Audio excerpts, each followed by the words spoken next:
മഹാപരിശുദ്ധനായ സർവശക്തനായ ദൈവത്തിൻ്റെ വിശുദ്ധമായ നാമം എന്നും എപ്പോഴും മഹത്വപ്പെടുമാറാകട്ടെ. റോമർക്കെതിരെ ലേഖനം. ഈ ലേഖനം പഠനത്തിൻ്റെ 73-ാമത്തെ അവതരണം. റോമർക്കെതിരെ ലേഖനം. ദൈവത്തോടുള്ള ബന്ധത്തിൽ പ്രവേശിക്കുവാൻ കൃപ ലഭിച്ച ഒരു ദൈവ പൈതൽ, ഒരു വിശ്വാസി. ആ വിശ്വാസിയുടെ ജീവിതം, ആത്മീക ജീവിതം കെട്ടിപ്പടുത്തുമ്പോൾ ആ വ്യക്തി അറിഞ്ഞിരിക്കേണ്ട അടിസ്ഥാന വിഷയം, അവയെല്ലാം അടങ്ങുന്ന വിശുദ്ധ ലേഖനമാണ് റോമർക്കെതിരെ ലേഖനം. ഈ ലേഖനത്തിലെ 3-ാം അധ്യായത്തിൻ്റെ 27 മുതൽ 31 വരെയുള്ള അവസാന ഭാഗങ്ങളിൽ നാം വളരെ നാളുകളായിട്ട് ആ വേദഭാഗത്തിലാണ്. കാരണം പൗലോസ് വ്യക്തമായിട്ട് ആഗ്രഹിക്കുന്നു, താൻ പറഞ്ഞത് ആരും തെറ്റിദ്ധരിക്കരുത്. 3 വിധത്തിലുള്ള തെറ്റിദ്ധാരണകളാണ് പൗലോസിൻ്റെ വാക്കുകൾ കേട്ട യഹൂദന്മാരുടെ നടുവിലുണ്ടായത്. ഒന്നാമത്, അവർക്ക് എന്തുകൊണ്ട് പ്രശംസിച്ചുകൂടാ? പൗലോസ്, നിങ്ങളുടെ പ്രശംസ പോയി ഇനി പ്രശംസിക്കാൻ കഴിയില്ല. കാരണം യഹൂദന്മാർ ന്യായപ്രമാണത്തിൽ പ്രശംസിച്ചവരാണ്. ദൈവം ഞങ്ങൾക്ക് തൻ്റെ പ്രമാണം, അരുളപ്പാടുകൾ ഞങ്ങളുടെ പക്കൽ പരിമേൽപ്പിച്ചിരിക്കുന്നു, ഞങ്ങൾ വിശേഷതയുള്ളവരാണ് എന്നെല്ലാം പ്രശംസിച്ച് അഭിമാനിച്ചവരാണ്. പൗലോസ്, ഞാൻ പ്രശംസയ്ക്ക് ഇനി വഴിയില്ല, അത് പോയി കർമ്മമാർഗത്താലല്ല, വിശ്വാസമാർഗത്താൽ. ഇപ്പോൾ പൗലോസ് എന്തു പറഞ്ഞു, എന്തു പറഞ്ഞില്ല എന്നാണ് ഓരോ തെറ്റിദ്ധാരണകൾ വിശദീകരിച്ചപ്പോഴും നാം ചിന്തിച്ചത്. പൗലോസ് വ്യക്തമായി പറഞ്ഞു, പ്രശംസയ്ക്കിനി വഴിയില്ല. അതേസമയത്ത് പൗലോസ് ഒരിക്കലും പറഞ്ഞില്ല, വിശ്വാസം മാത്രം മതി, ന്യായപ്രമാണത്തിൻ്റെ പ്രവൃത്തി കൂടാതെ ഏവനും വിശ്വാസത്താൽ നീതീകരിക്കപ്പെടുമെന്ന് പറയുമ്പോൾ വിശ്വാസം മാത്രം മതി എന്നല്ല ദൈവവും അഥവാ പൗലോസിലൂടെ ആത്മാവും പറഞ്ഞത്. വിശ്വാസത്തിന് അനുസരണം ആവശ്യമാണ്, തുടർന്ന് വ്യക്തമാക്കും. അതുകൊണ്ട് ചിലർ കൂട്ടിച്ചേർത്തതുപോലെ വിശ്വാസം മാത്രം മതി, faith alone or faith only എന്നത് വചനപ്രകാരമുള്ള ഉപദേശമല്ല. യഥാർത്ഥത്തിൽ വിശ്വാസമുള്ള വ്യക്തികൾ ആ വിശ്വാസമുണ്ടെങ്കിൽ അതിനോട് ചേർന്ന് ദൈവത്തിൻ്റെ കൽപ്പനകൾക്കും വിധേയപ്പെട്ട് അനുസരണം കാണിക്കണം. രണ്ടാമത് അവർക്കുണ്ടായ തെറ്റിദ്ധാരണ അസഹിഷ്ണുത. യഹൂദന്മാർക്ക് പുറജാതികളെക്കുറിച്ചുള്ള അസഹിഷ്ണുത, ദൈവം നമ്മുടെ മാത്രം സ്വന്തം എന്നുള്ള ധാരണ. പൗലോസ് വ്യക്തമായി ചോദിച്ചു, ദൈവം യഹൂദന്മാരുടെ മാത്രം ദൈവമോ, ജാതികളുടെയും ദൈവമല്ലയോ? പൗലോസ് വ്യക്തമായി പറഞ്ഞു, ഞാൻ പറഞ്ഞത് കൃത്യമാണ്, ദൈവം 2 കൂട്ടരുടെയും ദൈവമാണ്, സകല മനുഷ്യരുടെയും ദൈവമാണ്. നിങ്ങൾ തെറ്റിദ്ധരിക്കരുത്. യഹൂദന്മാരുടെ മാത്രം ദൈവമല്ല, ദൈവം യഹൂദന്മാരുടെയും പുറജാതികളുടെ ദൈവമാണ്. അതുകൊണ്ട് 2 കൂട്ടരെയും രക്ഷിക്കുക എന്നുള്ള ദൈവത്തിൻ്റെ പദ്ധതി തന്നെയാണ്. യഹൂദന്മാരെ അതിനായിട്ടാണ് വിളിച്ച് വേർതിരിച്ചത്. അത് വളരെ വ്യക്തമായി പറഞ്ഞു. യഹൂദന്മാരും പുറജാതികളും തമ്മിലുള്ള വലിയൊരു വിള്ളലുണ്ടായിരുന്നു. അത് ക്രൂസിൽ, കാൽവരി ക്രൂസിൽ ക്രിസ്തു യേശുവിൻ്റെ യാഗത്തിലൂടെ അത് വ്യക്തമാക്കി, അത് പൂർണ്ണമായി പരിഹരിച്ചു. അതുകൊണ്ട് പൗലോസ് പറഞ്ഞു, ഞാൻ വ്യക്തമായി പറഞ്ഞു, യഹൂദന്മാർക്ക് വേണ്ടി മാത്രമല്ല ദൈവ പദ്ധതികൾ. ഒരുവൻ ക്രിസ്തുവിലായതിൻ്റെ പേരിൽ പുരുഷന് സ്ത്രീ എന്ന അവസ്ഥ മാറുന്നില്ല. യഹൂദൻ യഹൂദനാണ്, പുറജാതി പുറജാതിക്കാരനാണ്, പുരുഷന് സ്ത്രീ സ്ത്രീയുമാണ്. അവരല്ലാതായി മാറുന്നില്ല. എല്ലാവരും ക്രിസ്തുവേശുവിൽ ഒന്നത്രയെന്ന് പറയുമ്പോൾ യഹൂദനെന്നില്ല, യവനെന്നില്ല, പുറജാതി എന്നില്ല, ബർബരനെന്നില്ല, ദാസനെന്നില്ല, സ്ത്രീ എന്നില്ല, പുരുഷനെന്നില്ല, എല്ലാവരും ക്രിസ്തുവിൽ ഒന്നെന്ന് പ്രഖ്യാപനത്തിൻ്റെ അർത്ഥം ഈ അവസ്ഥകൾക്ക് മാറ്റം വരുന്നു എന്നല്ല. പക്ഷേ യേശുവിനെ അംഗീകരിക്കുവാൻ, യേശുവിലേക്ക് വരുവാൻ, വചനമനുസരിക്കുവാൻ ഈ മാനദണ്ഡങ്ങളൊന്നും ആവശ്യമില്ല. ക്രിസ്തുവിൽ എല്ലാവരും ഒന്നാണ്. പുരുഷന് സ്ത്രീ സ്ത്രീയുമാണ്. വ്യത്യസ്തമായിട്ടുള്ള ഉത്തരവാദിത്തങ്ങൾ ഇരുവർക്കുമുണ്ട്. മൂന്നാമത് പൗലോസ് പറഞ്ഞ് തെറ്റിദ്ധരിച്ചത്, പൗലോസ് പറഞ്ഞ 3-ാം അധ്യായത്തിൻ്റെ 31-ാം വാക്യത്തിൽ, ആകയാൽ നാം വിശ്വാസത്താൽ ന്യായപ്രമാണത്തെ ദുർബലമാക്കുന്നു. ദൈവമുമ്പിൽ നീതീകരിക്കപ്പെടാനുള്ള മാർഗം വിശ്വാസമാർഗമായിരിക്കുന്നുകൊണ്ട് പ്രമാണത്തെ ഞാൻ ദുർബലമാക്കുകയാണോ? പ്രമാണം വിലയില്ലാത്തതായി നശിപ്പിക്കുകയാണോ? കൽപ്പനകളുടെ ആവശ്യമില്ലെന്ന് പറയുകയാണ്? ഞാൻ ഒരിക്കലും അങ്ങനെ പറഞ്ഞില്ല. പൗലോസ് വ്യക്തമായി പറഞ്ഞു, ഞാൻ എന്താ വാസ്തവത്തിൽ പറഞ്ഞത് എന്ന് വ്യക്തമായി കാണിച്ചു കൊടുത്തു. ഇപ്പോൾ ഇവിടെ ആദ്യം യഹൂദന്മാരാണ് ഈ തരത്തിലുള്ള പ്രതിഷേധങ്ങൾ ഉയർത്തുന്നത്. വാസ്തവത്തിൽ പൗലോസ് പറഞ്ഞത് എന്താണ്? ഞാൻ ന്യായപ്രമാണത്തെ ഉറപ്പിക്കുകയാണ് വിശ്വാസമാർഗം. ന്യായപ്രമാണത്തെ ഉറപ്പിക്കുകയാണ് ചെയ്യുന്നത്, അതായത് നീക്കം ചെയ്യുകയല്ല, ദുർബലമാക്കുകയല്ല. എന്നാൽ കർത്താവ് യേശു ക്രൂസിൽ മരിക്കുമ്പോൾ സകലം നിവൃത്തിയായി എന്ന് പറഞ്ഞു. കർത്താവ് യേശു ന്യായപ്രമാണം നിവൃത്തിയാക്കി ക്രിസ്തുവിൻ്റെ അടുക്കൽ എത്തിക്കുന്ന ശിശുപാലകനാണ് ന്യായപ്രമാണം എന്ന് ഗലാത്യലേഖനം 3:24 പറഞ്ഞു. അപ്പോൾ വാസ്തവത്തിൽ എന്താണ് പൗലോസ് പറഞ്ഞത് എന്ന് കാണിച്ചു കൊടുത്തു. അല്ലാതെ കർത്താവ് യേശു ക്രിസ്തുവിലേക്ക് കടന്നു വരുന്നൊരു വ്യക്തി ഒരു വചനവും ഒരു പ്രമാണവും ഒരു നിയമം അനുസരിക്കേണ്ടതില്ലെന്നല്ല. ന്യായപ്രമാണത്തെ മുഴുവൻ എടുത്തു കളഞ്ഞു എന്നർത്ഥമല്ല. എന്നുവെച്ചാൽ ഒരു കൽപ്പനകളും പ്രമാണങ്ങളും മനുഷ്യന് ആവശ്യമില്ലെന്നല്ല. പൗലോസ് അങ്ങനെ ഒരിക്കലും പറഞ്ഞില്ല.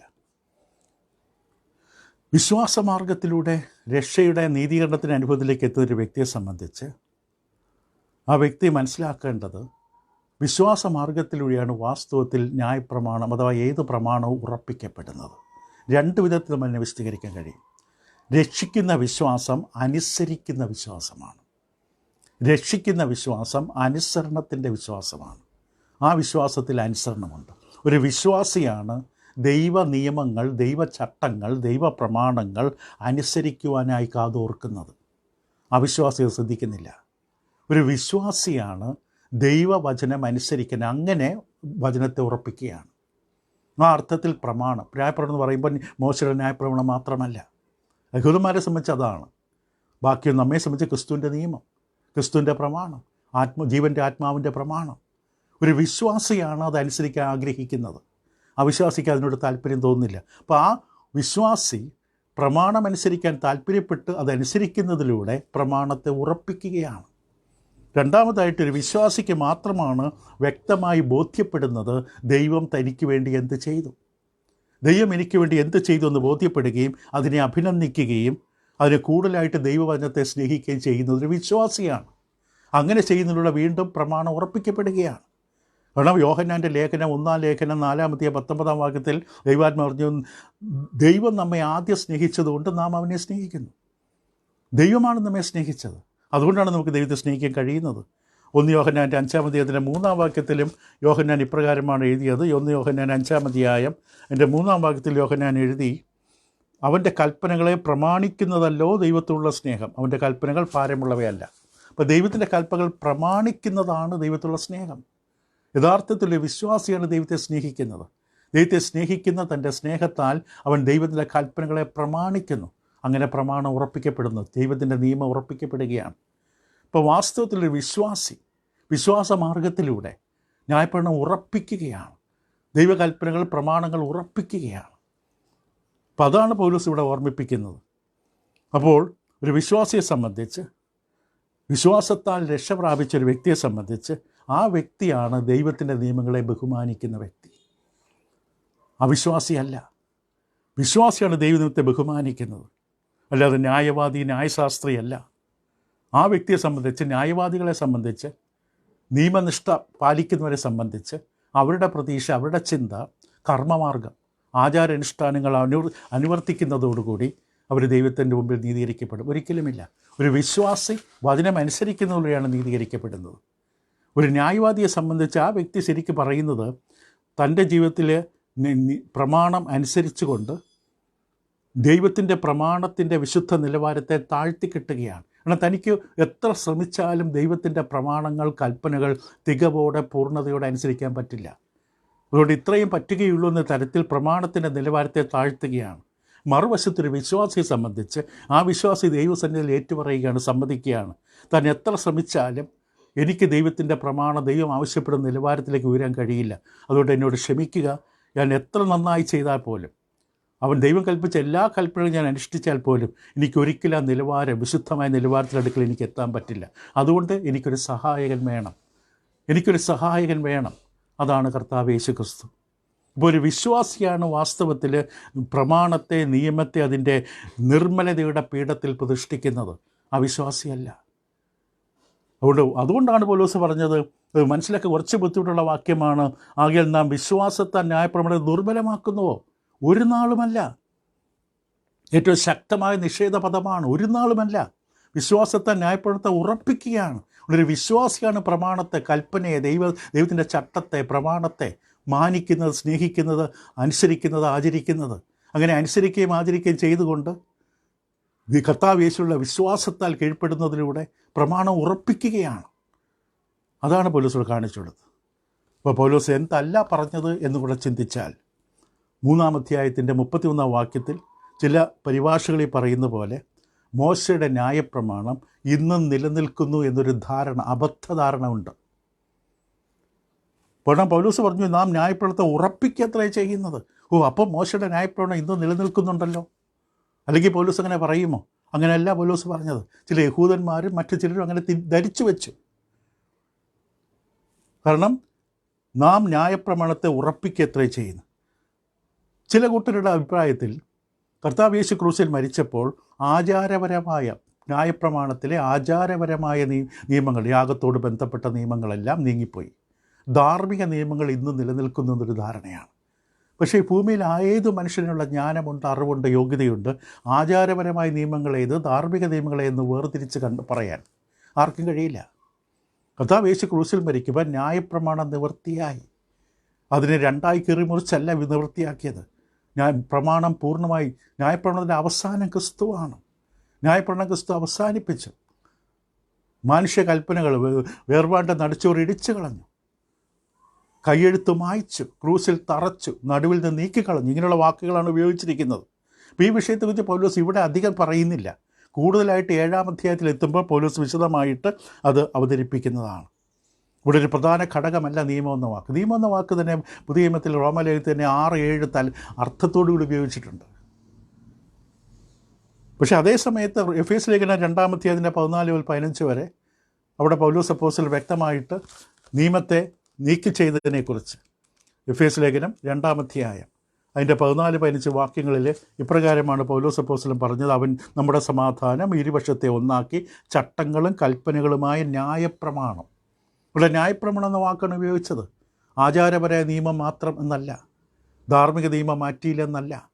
ന്യായപ്രമാണം എന്ന ശത്രുത്വം തൻ്റെ ജഡത്താൽ നീക്കി വേർപാടിൻ്റെ നടിച്ചുവർ ഇടിച്ചു കളഞ്ഞത്, സമാധാനം ഉണ്ടാക്കിക്കൊണ്ട് ഇരുപക്ഷത്തെയും തന്നിൽ ഒരേ പുതുമനുഷ്യനാക്കി സൃഷ്ടിപ്പാനും ക്രൂശിന്മേൽ വെച്ച് ശത്രുത്വം ഇല്ലാതാക്കി അതിന് ഇരുപക്ഷത്തെ ഏകശരീര ദൈവത്തോട് നിരപ്പിപ്പാനും തന്നെ എന്ന് പറഞ്ഞു. ഗലാത്യ ലേഖനം 3-ാമത്തെ 24-ാം വാക്യത്തിൽ പൗലോസ് പറയുമ്പോൾ അവിടെ പറഞ്ഞത് ഇപ്രകാരമാണ്. ഗലാത്യ 3:24 വിശ്വാസം നീതീകരിക്കപ്പെടേണ്ട ന്യായപ്രമാണം ക്രിസ്തുവിൻ്റെ അടുക്കിലേക്ക് നടത്തുവാൻ നമുക്ക് ശിശുപാലകനായി ഭവിച്ചു. ന്യായപ്രമാണം എന്ന വാക്കാണ് ഉപയോഗിച്ചാൽ 25 വിശ്വാസം വന്ന ശേഷമോ നാം ഇനി ശിശുപാലകൻ്റെ കീഴിലല്ല, ന്യായപ്രമാണത്തിൻ്റെ കീഴിലല്ല. നാം ന്യായപ്രമാണം നിവൃത്തിയാക്കി ക്രിസ്തു. ദുരുപദേഷ്ടക്കന്മാർ ഇന്നും ന്യായപ്രമാണം അടിച്ചേൽപ്പിക്കാൻ ശ്രമിച്ചതായിട്ട് 1-ാം നൂറ്റാണ്ടിൽ നമ്മൾ കണ്ടു. പരിച്ഛേദന തുടങ്ങിയ നിയമങ്ങൾ അടിച്ചേൽപ്പിച്ചു. ക്രിസ്തുവിലേക്ക് കടന്നു വന്ന വിശ്വാസികളുടെ മേൽ പരിച്ഛേദനമേറ്റവും അടിച്ചേൽപ്പിച്ചു. പക്ഷേ അങ്ങനെയുള്ള സന്ദർഭങ്ങളിൽ പൗലോസ് ശക്തമായിട്ടാണ് അതിനോട് എതിർത്തുന്നത്. പ്രവർത്തന പുസ്തകം 15-ാം അധ്യായത്തിൽ 1-2 വാക്യങ്ങളിൽ യഹൂദയിൽ നിന്ന് ചിലർ വന്നു, നിങ്ങൾ മോശെ കൽപ്പിച്ച ആചാരമനുസരിച്ച് പരിച്ഛേദന ഏൽക്കാഞ്ഞാൽ രക്ഷ പ്രാപിപ്പാൻ കഴിയില്ലെന്ന് സഹോദരന്മാരെ ഉപദേശിച്ചു. പുറജാതികളുടെ ലോകത്തു നിന്ന് ക്രിസ്തുവിലേക്ക് കടന്നു വന്നവരെ ഈ യഹൂദ മതാനുസാരികളായിട്ടുള്ള ദുരുപദേഷ്ടക്കന്മാർ അവരെ നിർബന്ധിച്ച് നിങ്ങൾ പരിച്ഛേദന ഏറ്റാലേ നിങ്ങളുടെ രക്ഷ പൂർണ്ണമാവുകയുള്ളൂ.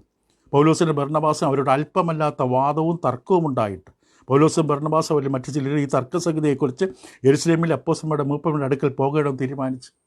ഇത് നിശ്ചയിച്ചവർ ഈ വിഷയം സംസാരിച്ച് തീരുമാനം മനസ്സിലാക്കി, അപ്പോസ്തലന്മാരുടെ അഭിപ്രായം മനസ്സിലാക്കി. ആദ്യത്തെ യെരുശലേം കൗൺസിൽ കൂടി നാം ഇങ്ങനെയൊരു ദുരുപദേശം പടർന്നു. പുറജാതികളുടെ ലോകത്ത് ക്രിസ്തുവിലേക്ക് വന്നവരെ സംബന്ധിച്ച് ഇതാണ് ഗലാത്യ ലേഖനം 5-ാം അധ്യായത്തിൻ്റെ 2-ാം വാക്യത്തിൽ പൗലോസ് ഇപ്പോൾ ശക്തമായി ഇടപെട്ട്, നിങ്ങൾ പരിച്ഛേദന ഏറ്റാൽ ക്രിസ്തുവിനെ കൊണ്ട് നിങ്ങൾക്കൊരു പ്രയോജനമില്ല. ക്രിസ്തുവിലേക്ക് കടന്നു വന്നവർ ക്രിസ്തു നിവർത്തിച്ച ന്യായപ്രമാണത്തിലെ ഒരു ആവശ്യകതയായ പരിച്ഛേദന സ്വീകരിച്ചു കഴിഞ്ഞാൽ പിന്നെ ക്രിസ്തുവിനെ കൊണ്ട് ആവശ്യമില്ല. നിങ്ങളുടെ മാർഗം വേറെയായി, പ്രമാണത്തിൻ്റെ മാർഗമായി, കർമ്മമാർഗമായി. ക്രിസ്തുവിലേക്കാണ് വന്നതെങ്കിൽ ന്യായപ്രമാണം നിവൃത്തിയാക്കി ക്രിസ്തു ക്രൂസിൽ. അതിലേക്ക് അത് വീണ്ടും ചികഞ്ഞെടുക്കരുത്. നിങ്ങൾ പരിച്ഛേദന ഏറ്റാൽ ഗലാത്യ സഭയിലുള്ള പുറജാതികളിൽ നിന്ന് ക്രിസ്തുവിലേക്ക് വന്നവരോട് അവർ സ്വാധീനിക്കപ്പെടുമ്പോൾ അവരോട് പറയുകയാണ്, നിങ്ങൾ പരിച്ഛേദന ഏറ്റാൽ ക്രിസ്തുവിനെ കൊണ്ട് നിങ്ങൾക്കൊരു പ്രയോജനമില്ല എന്നും പൗലോസ് ഞാൻ നിങ്ങളോട് പറയുന്നു. പരിച്ഛേദന ഏൽക്കുന്ന ഏത് മനുഷ്യരോടും ന്യായപ്രമാണം മുഴുവനും നിവർത്തിപ്പാൻ കടപ്പെട്ടിരിക്കും. നിങ്ങൾ പഴയ വ്യവസ്ഥയിലേക്കാണ് പോകുന്നതെങ്കിൽ, യഹൂദമത പ്രമാണ വ്യവസ്ഥയിലേക്കാണ് പോകുന്നതെങ്കിൽ അത് മുഴുവൻ അനുസരിക്കണം. പരിച്ഛേദന മാത്രമല്ല, യഹൂദന്മാരുടെ ദേവാലയം, ആ ദേവാലയം AD 70 അവസാനിച്ചു. പിന്നെ എവിടെ പോകും? യാഗവ്യവസ്ഥ, യഥാർത്ഥ യഹൂദൻ ആരെന്ന് അറിയാനുള്ള വംശാവലി പോലുമില്ല. യെരുശലേം ദേവാലയം നശിപ്പിക്കപ്പെട്ടപ്പോൾ അതെല്ലാം തകർന്നുപോയി. ദൈവം തന്നെ അത് അനുവദിച്ചു. അപ്പോൾ ഈ വിഷയം നമ്മൾ കൂടുതലായിട്ട് 7-ാം അധ്യായത്തിൽ നമ്മൾ ചിന്തിക്കുന്നതാണ്. അപ്പോൾ ഒരു കാര്യം മാത്രം ഒന്നും മനസ്സിലായില്ലെങ്കിലും 3-ാം അധ്യായത്തിൻ്റെ 31-ാം വാക്യത്തിൽ പൗലോസ് ഒരിക്കലും ഇങ്ങനെ പറഞ്ഞിട്ടില്ല, അഥവാ ദൈവം പറഞ്ഞിട്ടില്ല മോശയുടെ നിയമം ഇന്നും മനുഷ്യരുടെ മേൽ ബാധകമാണ്, മനുഷ്യരെ ഇന്നും ബാധിക്കുന്നു, ഇന്നും നിലനിൽക്കുന്നു ദൈവം പറഞ്ഞിട്ടില്ല, മോശയും പഠിപ്പിച്ചിട്ടില്ല.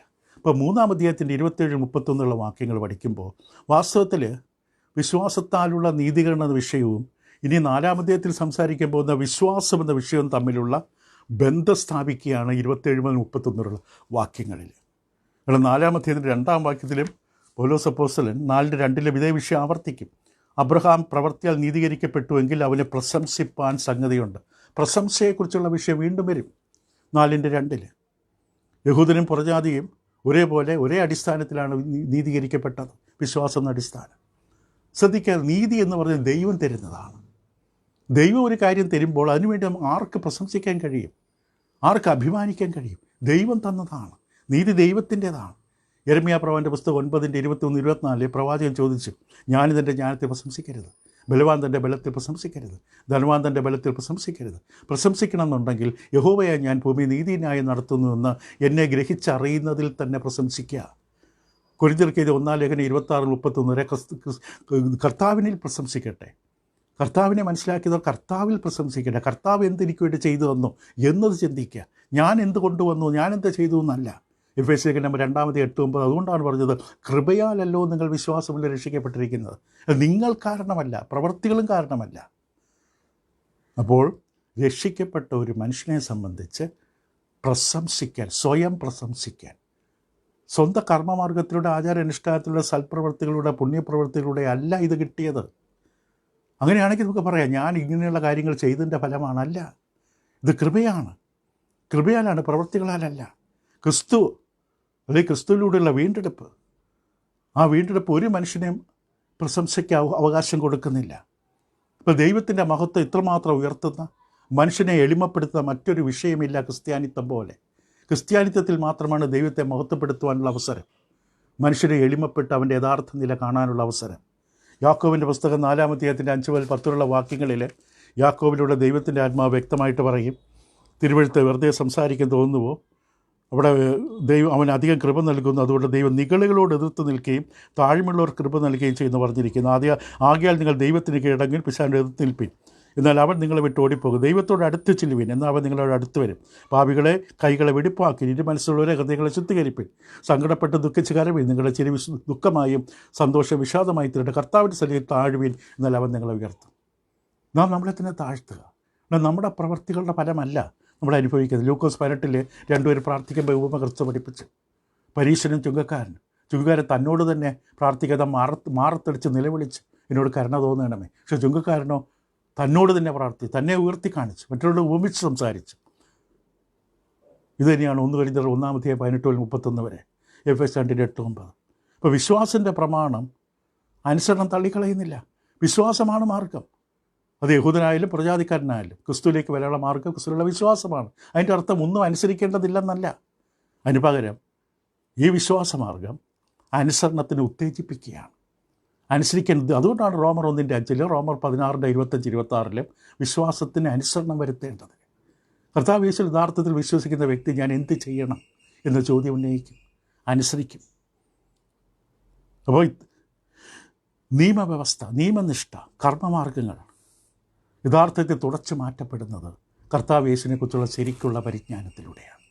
കർത്താവ് യേശുവിനെക്കുറിച്ചുള്ള യഥാർത്ഥ പരിജ്ഞാനമുള്ളവർക്ക് ഈ കർമ്മമാർഗം, സൽപ്രവൃത്തികൾ, ആചാരാനുഷ്ഠാനങ്ങൾ എന്നുള്ളതായ ആ ബന്ധത്തിൽ നിന്ന് മോചനം പ്രാപിക്കാൻ സാധിക്കും. ക്രിസ്തു യേശു നമ്മുടെ നീതീകരണത്തിന് വേണ്ടി യാഗമായി മാറിയ ക്രിസ്തു. നീതീകരണം മനുഷ്യൻ ചെയ്യുന്ന ഒരു കർമ്മമല്ല. ശ്രദ്ധിക്കുക, നീതീകരണം എന്നുള്ളത് മനുഷ്യൻ ചെയ്യുന്നൊരു പ്രവൃത്തിയോ കർമ്മമല്ല. അത് നാം വിശ്വസിക്കേണ്ട ഒരു കർമ്മം ദൈവം നമുക്കായി ചെയ്തതാണ്. അത് നമ്മൾ വിശ്വസിക്കണം. ദൈവം ചെയ്തതാണ് നീതീകരണം. നീതീകരണം ദൈവത്താലുള്ള നീതീകരണമാണ്. ദൈവമാണ് നീതീകരിക്കുന്നത്. അത് നാം വിശ്വസിക്കണം, ആ പ്രവൃത്തി വിശ്വസിക്കണം. ഇതിനകം ക്രൂസിൽ ദൈവം നിറവേറ്റിയതാണ് നീതീകരണം. റോമൻ ക്രൂസിൽ ദൈവം നിറവേറ്റി ആ നീതീകരണത്തിലുള്ള മാർഗം. അത് ക്രിസ്തുവിലൂടെ നിറവേറ്റപ്പെട്ടതാണ്. നമ്മുടെ ഭവനത്തിലേക്ക് എത്തുവാനുള്ള മാർഗം അതാണ്. അതുകൊണ്ട് ഇവിടെ മനുഷ്യർക്ക് പ്രശംസിക്കാനുള്ള മാർഗമില്ല, വഴിയില്ല. കാരണം നാം ക്രിസ്തുവിൽ വിശ്വാസം അർപ്പിക്കുകയാണെങ്കിൽ നമുക്ക് വേണ്ടി, നമുക്ക് രക്ഷയ്ക്ക് വേണ്ടി ക്രൂസിൽ യാഗമായി തീർന്ന് നാം ദൈവത്തിൻ്റെ നീതിയാകേണ്ടതിന് നമുക്ക് വേണ്ടി പാപം ചുമന്നൊഴിച്ച, പാപത്തെ ശിക്ഷ ഏറ്റെടുത്ത യേശുക്രിസ്തുവിൽ വിശ്വസിക്കുന്ന ഒരു വ്യക്തിയും തന്നെ ഉയർത്തില്ല. ക്രിസ്തുവിൻ്റെ ക്രൂസിലല്ലാതെ എനിക്ക് പ്രശംസിപ്പാൻ സംഗതി വരരുത് എന്ന് പൗലോസ് പറഞ്ഞു. ഗലാത്യർ 6:14. ഗലാത്യർ 2:20 ഞാനല്ല ക്രിസ്തു അത്ര എന്നിൽ ജീവിക്കുന്നത്. ക്രിസ്താവ് യേശുവിനോടുള്ള സ്നേഹം, ആ സ്നേഹം പ്രതിയാണ് ജീവിക്കുന്നത്. ഫിലിപ്പ് ലേഖനം 3-ാം അധ്യായത്തിൻ്റെ 4-6 വാക്യങ്ങളും പൗലോസ് ഇതേ മനോഭാവത്തോടെ കാര്യങ്ങൾ വ്യക്തമായി തന്നെ സംസാരിച്ചു. ഫിലിപ്പിയർക്കെതിരെ ലേഖനം 3-ാം അധ്യായത്തിൻ്റെ 4-6 വരെ പൗലോസ് പറഞ്ഞു, പക്ഷേ എനിക്ക് ജഡത്തിലും ആശ്രയിപ്പാൻ വകയുണ്ട്, മറ്റാർക്കും ജഡത്തിൽ ആശ്രയിക്കാൻ തോന്നിയാൽ എനിക്ക് ഏറ്റവും അധികം എന്ന് പറഞ്ഞ് തൻ്റെ പ്രാഗൽഭ്യങ്ങളെ കാണിക്കെട്ട നാളിൽ പരിശീലനേറ്റവൻ, ഇസ്രായേൽ ജാതിക്കാരൻ, ബെന്യാമിൻ ഗോത്രക്കാരൻ, എബ്രായൻ ജനിച്ച എബ്രായൻ, ന്യായപ്രവണം സംബന്ധിച്ച പരീശൻ, സുഷ്കാൻ സംബന്ധിച്ച സഭയെ ഉദ്രവിച്ചൻ, ന്യായപ്രവണ നീതി സംബന്ധിച്ച അനിന്യൻ, എങ്കിലും എനിക്ക് ലാഭമായിരുന്നതൊക്കെയും ഞാൻ ക്രിസ്തു നിമിത്തം ഛേദമെന്ന് എണ്ണിയിരിക്കുന്നു. യഥാർത്ഥ കാഴ്ചപ്പാടാണ്. ഇതിനാണ് റോമലേഖനം 10-ാം അധ്യായത്തിൻ്റെ 5-13 വാക്കുകൾ നമുക്ക് കാണാൻ സാധിക്കും. റോമലേഖനം 10-ാം അധ്യായം അവിടെയും വ്യക്തമായി പറയും, ന്യായപ്രമാണത്തിൽ നീതി സംബന്ധിച്ച് അത് ചെയ്ത മനുഷ്യർ ജീവിക്കുന്ന എഴുതിയിരിക്കുന്നുവല്ലോ. വിശ്വാസത്തിലുള്ള നീതി ഇവണ്ണം പറയുന്നു, ക്രിസ്തുവിനെ ഇറക്കണമെന്ന് വിചാരിച്ച് ആ സ്വർഗ്ഗത്തിൽ കയറുമെന്നോ ക്രിസ്തുവിനെ മരിച്ചവടയിൽ നിന്ന് കയറ്റണമെന്ന് വിചാരിച്ച് ആ പാതാളത്തിൽ ഇറങ്ങുന്നതിൻ്റെ ഹൃദയത്തിൽ പറയരുത്. എന്നാൽ അത് എന്ത് പറയുന്നു? വചനം നിനക്ക് സമീപമായി എൻ്റെ വായിലും നിൻ്റെ ഹൃദയത്തിലും ഇരിക്കുന്നു. അത് ഞങ്ങൾ പ്രസംഗിക്കുന്ന വിശ്വാസവചനം തന്നെ. യേശുവിനെ കർത്താവെന്ന് വാഗൊണ്ട് ഏറ്റുപറയുകയും ദൈവനെ മരിച്ചവനെ ഉയർത്തെഴുന്നേൽപ്പിച്ച് എന്ന് ഹൃദയം കൊണ്ട് വിശ്വസിക്കുകയും ചെയ്താൽ നീ രക്ഷിക്കപ്പെടും. ഹൃദയം കൊണ്ട് നീതിക്കായി വിശ്വസിക്കുകയും വാഗൊണ്ട് രക്ഷിക്കായി ഏറ്റുപറയുകയും ചെയ്യണം. നാം ചെയ്യേണ്ടതാണ് ഹൃദയം കൊണ്ട് വിശ്വസിക്കണം. നമ്മുടെ നീതീകരണത്തിനായി ദൈവം കർത്താവ് യേശുക്രിസ്തുവിലൂടെ നിവർത്തി ആ പദ്ധതികൾ. അപ്പോൾ ഉപസംഹരിക്കുമ്പോൾ നമുക്ക് പറഞ്ഞ് അവസാനിപ്പിക്കാൻ കഴിയും, യഹൂദനും പുറജാതികളും എല്ലാം നീതീകരിക്കപ്പെട്ടത് വിശ്വാസമാർഗത്തിലൂടെയാണ്, പ്രവർത്തികളിലൂടെയല്ല. അതുകൊണ്ട് ഏതെങ്കിലും ജാതി വംശ ബന്ധങ്ങൾക്ക് ഒരു പ്രയോജനവുമില്ല. 2 മാർഗമില്ല മനുഷ്യരെ നീതീകരിക്കാൻ. 2 മാർഗമുണ്ടെങ്കിൽ 2 ദൈവങ്ങളാകും. അല്ലെങ്കിൽ വിഭജിക്കപ്പെട്ട വ്യക്തിത്വമുള്ള ദൈവമെന്ന് വരും.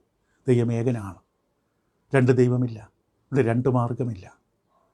ദൈവം ഏകനാണ്. എല്ലാ യഹൂദന്മാരും രാവിലെ ഏറ്റുപറയുന്ന പോലെ ഇവിടെ ദൈവത്തിന് തന്നെ അനുഗ്രഹം സകല മനുഷ്യർക്കുമുള്ളതാണ്. ദൈവം സകല മനുഷ്യരുടെ ദൈവമാണ്. ആവർത്തന 6-4 യഹൂദൻ പറയുന്നു, ഇസ്രായേലെ കേൾക്കുക, ദൈവം ഏകൻ തന്നെ. റോമർ 1:16 വിശ്വസിക്കുന്ന ഏവനും, റോമർ 2:9-11 വരെ, റോമർ 10:12-13 ഇവിടെ എല്ലാം കാണാൻ സാധിക്കും. ദൈവം ഏകനാണ്. ദൈവം വിശ്വസിക്കുന്ന ഏവർക്കും, ഏത് ജാതിയിലും അവനെ വിശ്വസിക്കുന്നവർക്ക്. 1 കൊരിന്ത്യർക്ക് 1-ാം ലേഖനത്തിൻ്റെ 8-ാം അധ്യായം എൻ്റെ 5-6 വാക്യങ്ങളിൽ ഇപ്രകാരം കൊരിന്ത്യ ലേഖനത്തിലും പറഞ്ഞിരിക്കുന്നു, എന്നാൽ ആകാശത്തിലെ ഭൂമിയിലെ ദേവന്മാർന്ന് പേരുള്ളവർ ഉണ്ടെന്ന് വരികിലും പിതാവ് ഏകദൈവമേ നമുക്കുള്ളൂ. ഒരു സകലത്തിനും കാരണഭൂതനും നാം അവനായി ജീവിക്കേണ്ടതുമാകുന്നു. യേശുക്രിസ്തു ഏക കർത്താവും നമുക്കുണ്ട്. അവൻ മുഖാന്തരം സകലവും, അവൻ മുഖാന്തരം നാമുമാകുന്നു. ഇതാണ് ഒറ്റ മാർഗമേ ഉള്ളൂ. ഇതാണ് ഏക ദൈവമേ ഉള്ളൂ. എഫെസ്യർ ലേഖനം 3:14-15 പൗലോസ് അപ്പോസ്തലൻ വ്യക്തമായിട്ട് ഈ സത്യം ആവർത്തിക്കും. ബൈബിൾ ഉടനീളം കാണുന്ന സത്യമാണ്. ഏകദൈവം, ഏകമാർഗം, ഏക കർത്താവ്, ഏകോപദേശം, ഏക സത്യം. സകല മനുഷ്യരെയും ദൈവത്തിലേക്ക് തിരിച്ചുകൊണ്ടുവരാനുള്ള ഏകമാർഗം. എഫെസ്യർ 3:14-15 അത് നിമിത്തം ഞാൻ സ്വർഗത്തിലും ഭൂമിയിലും സകല കുടുംബത്തിനെയും പേർ വരുവാൻ കാരണമായ പിതാവിൻ്റെ സന്നിധിയിൽ മുട്ടുകുത്തുന്നു. യാക്കോബ് 2:19 നമുക്ക് ഈ സത്യം കാണാൻ സാധിക്കും. യാക്കോബ് 2-ാം അധ്യായം 19-ാം വാക്യം. യാക്കോബിലൂടെ ദൈവത്തിൻ്റെ ആത്മാവ് പറയുന്നത്, ദൈവം ഏകനെന്ന് നീ വിശ്വസിക്കുന്നോ കൊള്ളാം, പിശാചുക്കളും അങ്ങനെ വിശ്വസിക്കുന്നു. അപ്പോൾ ദൈവം സകല മനുഷ്യരെ, യഹൂദനാകട്ടെ പ്രജാതിയാകട്ടെ, നീതീകരിക്കപ്പെടുന്ന ഒറ്റ മാർഗത്തിലൂടെയാണ്, വിശ്വാസത്തിലൂടെ. ആരിൽ? കർത്താവ് യേശുവിലുള്ള വിശ്വാസത്തിലൂടെ. പ്രവർത്തന പുസ്തകം 15-ാം അധ്യായത്തിൻ്റെ 1 മുതൽ 21 വരെ ഇതാണ് ചർച്ച ചെയ്ത വിഷയം. ഗലാത്യർ 2:16, ഗലാത്യർ 3:8, ഗലാത്യർ 3:8, എഫെസ്യർ 2:13-16. അപ്പോൾ നാം റോമലേഖനം 3-ാം അധ്യായത്തിൻ്റെ 27-31 വേദഭാഗങ്ങൾ ദീർഘമായൊരു ചിന്തയാണ്, പഠനമാണ്, വിശദീകരണമാണ് നടത്തിയത്. കാരണം അത്രയ്ക്കും പ്രധാനപ്പെട്ടതാണ്. പൗലോസ് തെറ്റിദ്ധരിക്കപ്പെടാതിരിക്കണമെന്ന് ആഗ്രഹിക്കുന്നു. അതുകൊണ്ട് പൗലോസ് ഈ അധ്യായം വിട്ടുപോകുമ്പോൾ 3 തത്വങ്ങൾ നമ്മളെ ഓർമ്മിപ്പിക്കുന്നു. 3 കാര്യങ്ങൾ. വിശ്വാസത്താലുള്ള നീതീകരണം എന്ന വിഷയത്തിലുള്ള ബന്ധത്തിലുള്ള 3 കാര്യങ്ങൾ. 1, വിശ്വാസത്താലുള്ള നീതീകരണം എന്ന വിഷയം ഒരു പാപിയായ മനുഷ്യനെ എളിമപ്പെടുത്തും. കാരണം അവന് പ്രശംസയില്ല, ഇനി അവന് പ്രശംസിക്കാനൊന്നുമില്ല. വിശ്വാസത്താൽ നീതീകരിക്കപ്പെട്ടു എന്ന് ബോധമുള്ള ഒരു മനുഷ്യൻ അവൻ ഒരിക്കലും തന്നെ ഉയർത്തില്ല. 2, വർഗവർണ്ണ വ്യത്യാസങ്ങളില്ല, വിഭജിക്കപ്പെടുന്ന ചിന്താഗതികളില്ല, എല്ലാവരും ഒന്നാക്കും. കാരണം ഏകദൈവം, യഹൂദന്മാരുടെ മാത്രം ദൈവമല്ല, പ്രജാതികളുടെ ദൈവം. കൊണ്ട് വിഭജനത്തിൻ്റെ ചിന്ത എടുത്തു കളയും. 3, വിശ്വാസമുള്ള നീതീകരണം അനുസരണത്തെയും പ്രോത്സാഹിപ്പിക്കുന്നു. അങ്ങനെയാണ് പ്രമാണം ഉറപ്പിക്കുന്നത്, ദൈവനത്തെ ഉറപ്പിക്കുന്നത്. ഒരു വിശ്വാസിക്ക് ആഗ്രഹമുണ്ടാകും, താല്പര്യമുണ്ടാകും ദൈവം പറയുന്നത് കേട്ടനുസരിക്കാൻ. നിങ്ങളോ ഞാനോ നഷ്ടപ്പെട്ടു പോയാൽ അതിൻ്റെ കാരണം ദൈവമല്ല. ദൈവം നമ്മുടെ രക്ഷയ്ക്ക് വേണ്ടി, പാപത്തിൽ നമ്മളെ രക്ഷിക്കാൻ, ദൈവമക്കളാകുവാൻ ചെയ്യേണ്ടതില്ല ദൈവം നന്നായി ചെയ്തിട്ടുണ്ട്. ദൈവം തൻ്റെ സ്വന്തം പുത്രനെ നൽകി തരിക മാത്രമല്ല, കർത്താവ് യേശുക്രിസ്തുവിനെക്കുറിച്ചുള്ള പരിജ്ഞാനം നമുക്ക് പ്രാപിക്കേണ്ടതിന് തൻ്റെ വചനം തന്നു. ക്രിസ്തുവിൻ്റെ പരമയാഗത്തെ നമുക്ക് മനസ്സിലാക്കി തരാൻ, അതിൻ്റെ അനുഗ്രഹം നമ്മൾ പ്രാപിക്കാൻ വേണ്ടി നമ്മൾ ആവശ്യമായത് എന്താണെന്ന് നമ്മളെ ബോധ്യപ്പെടുത്താൻ വചനം തന്നു. ബാക്കി നമ്മുടെ കയ്യിലാണ്, നമ്മളാണ് തീരുമാനിക്കേണ്ടത്. ഇന്നും കർത്താവ് യേശുക്രിസ്തുവിൽ വിശ്വാസം അർപ്പിച്ചിട്ടില്ലെങ്കിൽ, ക്രിസ്തുവിൻ്റെ കൽപ്പന അനുസരിച്ച് വചനമനുസരിച്ച് സ്നാനമേറ്റ് രക്ഷ പ്രാപിച്ചിട്ടില്ലെങ്കിൽ ഇനി വൈകരുത്. വിശ്വസിക്കുക, സ്നാനമേൽക്ക് രക്ഷിക്കപ്പെടുമെന്ന് മർക്കോസ് 16:16. ഞങ്ങൾ എന്ത് ചെയ്യേണ്ടതെന്ന് പെന്തിക്കോസ്ത് നാളിൽ ചോദിച്ചപ്പോൾ ഞങ്ങൾ ഓരോരുത്തർ കർത്താവ് യേശുവിന്റെ നാമത്തിൽ സ്നാനം സ്വീകരിച്ച് പാപങ്ങളുടെ മോചനത്തിനായി കർത്താവിനോട് ചേരുവാൻ ആവശ്യപ്പെട്ടു. അപ്പോൾ പരിശുദ്ധാത്മ ദാനം ലഭിക്കും. ദൈവം നമ്മളെ തൻ്റെ മക്കളാക്കും. അത് നിങ്ങൾ ഇന്നും നമ്മൾ ചെയ്തിട്ടില്ലെങ്കിൽ, ചെയ്യാത്തവരാരെങ്കിലും ഉണ്ടെങ്കിൽ ദയവ് ചെയ്ത് ഗൗരവമായി പരിഗണിക്കുക. കർത്താവ് എപ്പോഴും വരും, ഏത് സമയത്തും വരാം. അതിന് അനുകൂലമായ സാഹചര്യമാണ് ഉള്ളത്. വരുമ്പോൾ നഷ്ടപ്പെടരുത്. കർത്താവിനെ കാത്തിരിക്കുന്ന ബുദ്ധിയുള്ള കന്യകമാരെ പോലെ കർത്താവിനെ കാത്തു നിൽക്കുന്നവരെ കൊണ്ട് കർത്താവ് കടന്നു പോകും. ബാക്കിയുള്ള നിത്യനരകത്തിലേക്ക്, തീച്ചുള്ളിയിലേക്ക് കൈമാറ്റപ്പെടും. അത് അങ്ങനെയൊരു അവസ്ഥ ആർക്കും ഉണ്ടാകരുത്. നാം നഷ്ടപ്പെട്ടാൽ കാരണക്കാരൻ നാം മാത്രമാണ്, ദൈവമല്ല. ദൈവം നിങ്ങളെ സഹായിക്കും.